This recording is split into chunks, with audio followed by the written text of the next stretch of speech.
Hello and welcome back to this week's episode of I am wearing a long sleeve shirt when I shouldn't be. This week, cinnamon rolls. Well, they say he's not coming back and nothing can fill the void, but at least we can try with food. I'll make some apple pie, come on in. It's Dead Dad's Kitchen. All right, my friends, we are going to do another installment of 5 tips in 5 minutes. We are going to be, I do 10 every single time. Well, I guess it's like 5 and 5, but it looks like 10. I can count. Here's what's up. I'm going to show you my 5 number 1 tips. Can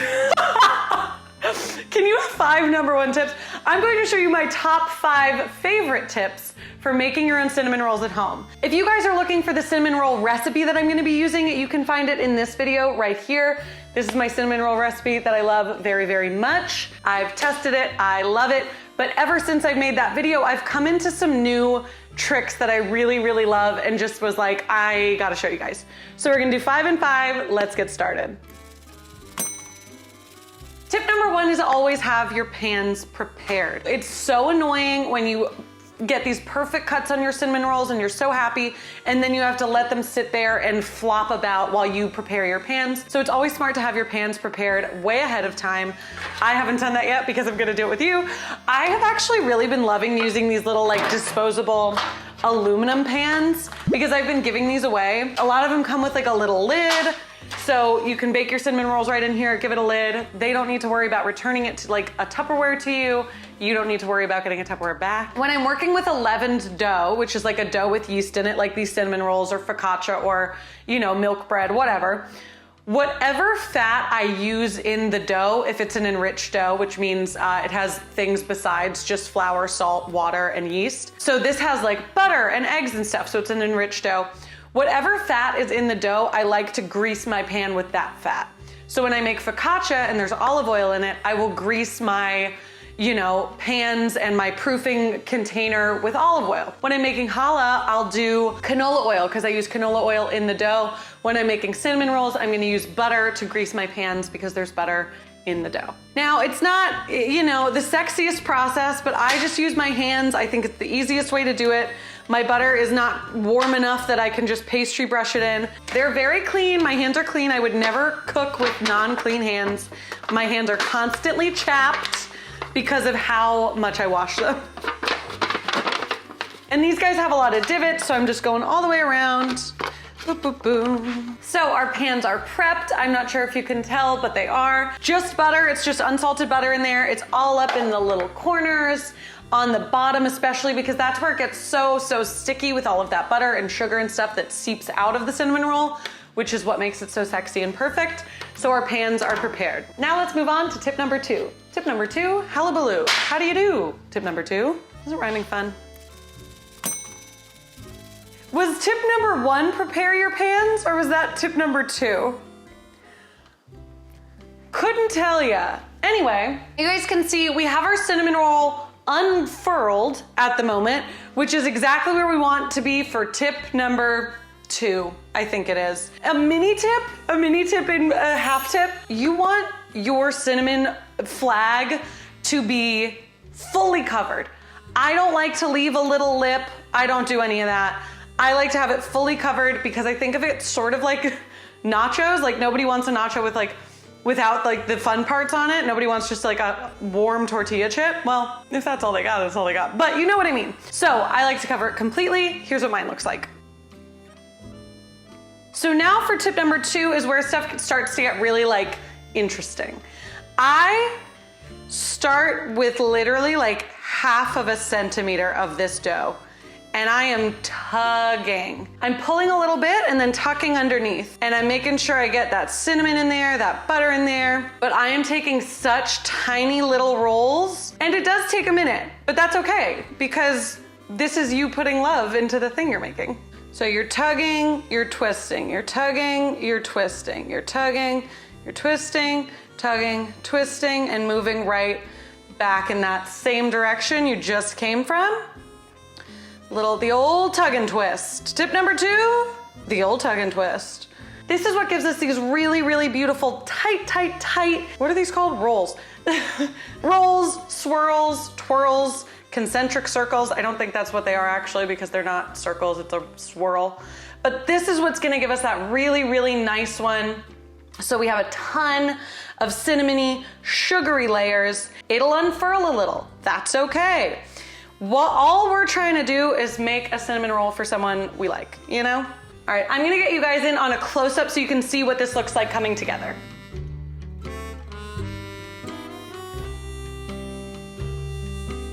Tip number 3 is use thread to cut. In my actual cinnamon roll video, I tell you guys that you can use floss, but I couldn't find any unminted floss. And I didn't even think you could use thread. So I have a tiny little piece of pink thread here. You can use yellow thread. You imagine if I was like, you have to use pink thread. I'm gonna show you guys how cool this is. You're going to kind of finagle it under a cinnamon roll. I'd like to do like kind of 2 inches. I'm gonna cut these kind of ugly pieces off, but look at the swirl you get when you do that tight, tight, tight tug and pull method. How gorgeous is that?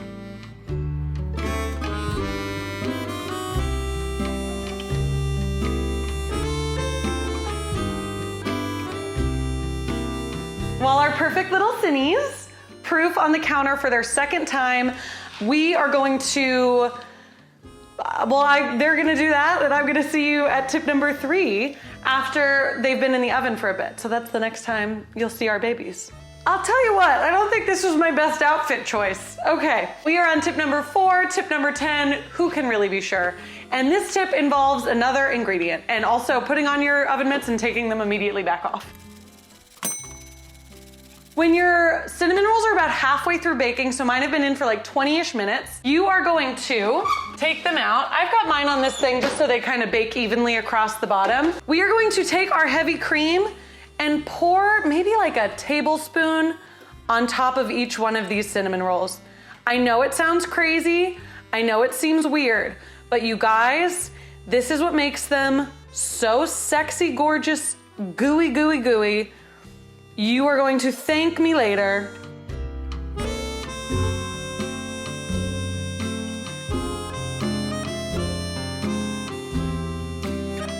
I've actually already turned those guys, like I turned them right before I took them out to show you.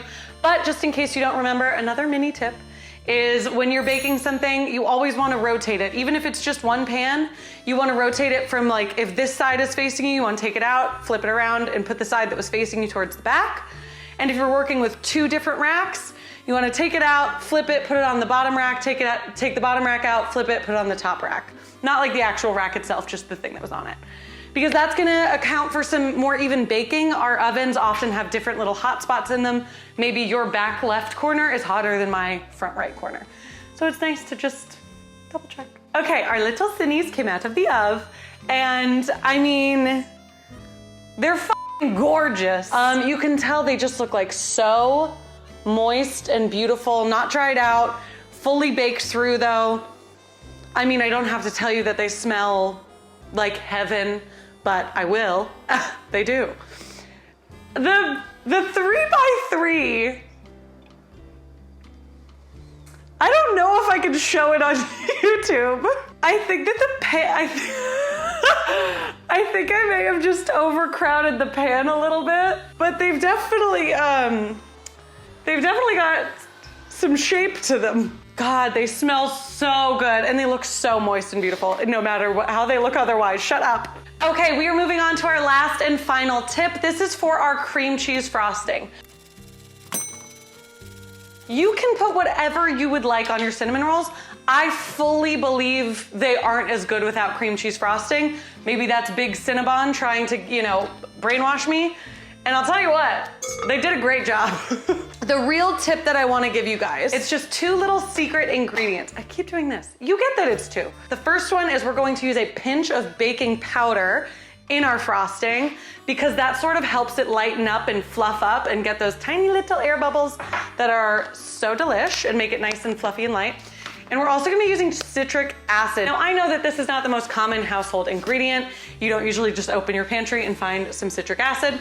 I got this on Amazon a while ago. There's a lot of it in here. Maybe it's expired, who knows? Oh, not yet, hell yeah. So if you wanna grab some of this, you can get it in specialty cooking stores on Amazon, wherever, or you can use some lemon juice. I just like this because it doesn't add any liquid to my frosting situation.